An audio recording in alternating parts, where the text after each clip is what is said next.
कहते हैं कि आलस्य आत्मा का शत्रु है। इवन और आलस्य आपकी असफलता का एक गुप्त तत्व भी है। जो लोग कुछ करना नहीं चाहते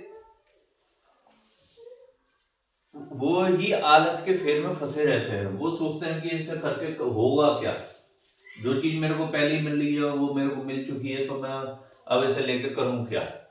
और मेन चीज यही होती है आलस कि मैं इस काम को कल करूंगा, कल करूंगा। कल कभी आपकी आनी नहीं है, कैसे भी नहीं आनी। आप सोचते रहिएगा, कल तो कभी किसी की आई नहीं है। चलिए स्टार्ट करते हैं आज के करंट अफेयर्स के साथ कि वीर बाल दिवस 26 दिसंबर को मनाया गया है। सबसे पहले ये डेट वाले सवाल है, मोस्ट इंपोर्टेंट सवाल है। मैंने आपको पहले ही बताया है कि डेट वाले सवाल तो जनरली फंस जाते हैं एग्जाम में, और इनका याद करने का तरीका बस यही है कि आप मैस्मराइज करें वीकेंड पे कि कौन से दिन क्या हुआ था, और जिससे आपकी लय बनी रहे। अब जैसे वीर बाल दिवस 26 दिसंबर को मनाया गया, ये हर साल 26 दिसंबर को मनाया जाता है। इस दिन क्या हुआ था कि गुरु गोविंद सिंह जी के दो दो छोटे बच्चे जोरावर सिंह एंड फतेह सिंह, जोरावर सिंह और फतेह सिंह ने धर्म की स्थापना के लिए अपने प्राण त्याग किए थे, लेकिन मुस्लिमों के आगे नहीं झुके थे। उन्होंने अपने बलिदान दे दिया था। तो उन्हीं की शहादत की याद में ये वीर बाल दिवस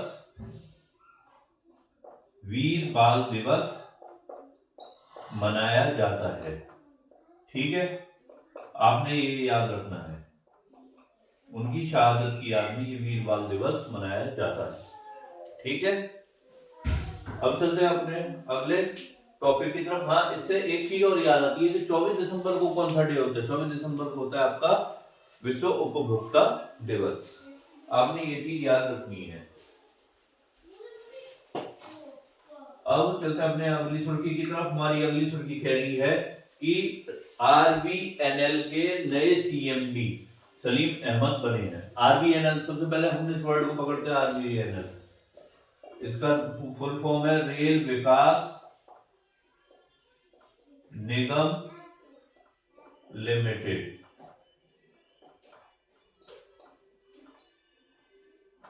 इसके नए सीएमडी हैं Salim Ahmad.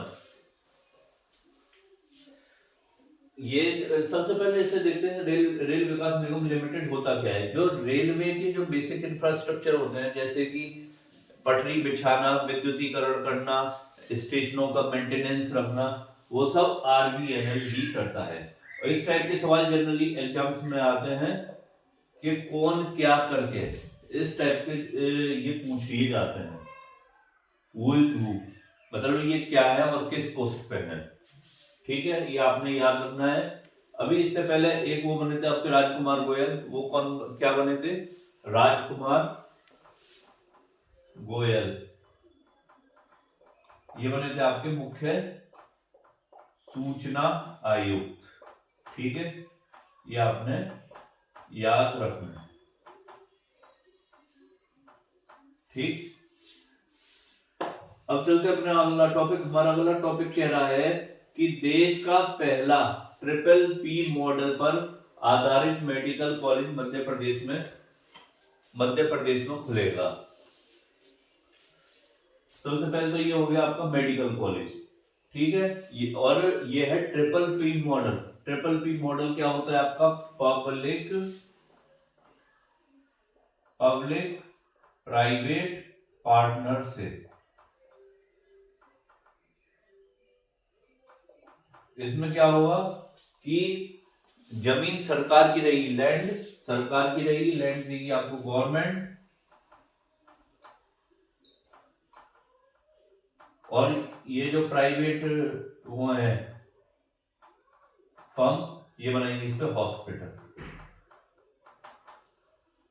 Public private partnership, इस पे एक मेडिकल कॉलेज ये एमपी में खुलेगा। और ये क्यों महत्वपूर्ण हो जाता है? क्योंकि ये आदिवासी इलाके में, आदिवासी एरिया में और खुलेगा, ठीक है, ये इस वजह से और महत्वपूर्ण हो जाता है, ये आपने याद रखना है। ठीक है, अब चलते हैं अपने अगले टॉपिक की तरफ। हमारा अगला टॉपिक कह रहा है कि क्यू मार्क क्वालिटी सेतु और क्वालिटी पासपोर्ट की क्यूसीआई ने घोषणा की है। सबसे पहले ये क्या चीज है, क्यूसीआई देखते हैं। क्यूसीआई क्या है, क्वालिटी कंट्रोल ऑफ इंडिया। ये क्या करती है कि भारत की चीजों में क्वालिटी को और बढ़ावा देने के लिए ये इंस्टीट्यूट खोला गया है। इसने क्या जारी करा है, एक तो करा है क्यू मार्क। ये एक तरीके से बारकोड की तरह हुआ है, इसे जैसे स्कैन करेंगे तो उसकी प्रमाणिकता वगैरह सारी चीज खुलती चली जाएगी। स्कैन करते ही कहां बना है, कैसे बना है, ये पूरी प्रमाणिकता आ जाएगी। ठीक है, फिर दूसरी उन्होंने डेवलप करी है क्वालिटी सेतु। क्वालिटी सेतु पे आप जाके पर्टिकुलर आदमी से शिकायत कर सकते हैं, पर्टिकुलर आदमी से शिकायत कर सकते हैं कि या अपनी कंप्लेंट दर्ज करा सकते हैं। वो उसके लिए करी है उन्होंने क्वालिटी सेतु की घोषणा। और एक करी है क्वालिटी पासपोर्ट। क्वालिटी पासपोर्ट में क्या होगा कि जो भी आपके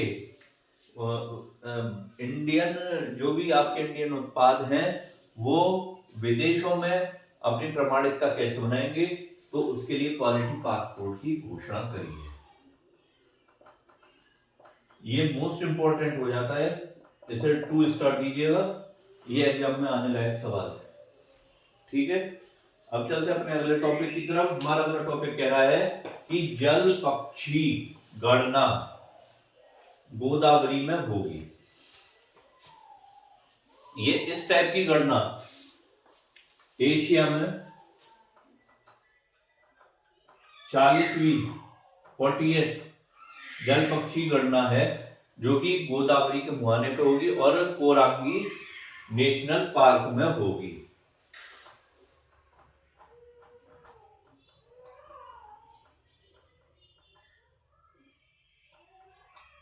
जो कि गोदावरी के मुहाने पे है,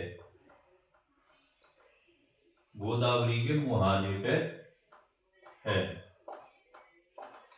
ठीक है, और दरअसल इसका इशू क्या है कि इसमें जो हमारी एक बर्ड है इंडियन एस्क्यू, मेन चीज उसका पता लगाना है कि ये गायब तो नहीं हो रही,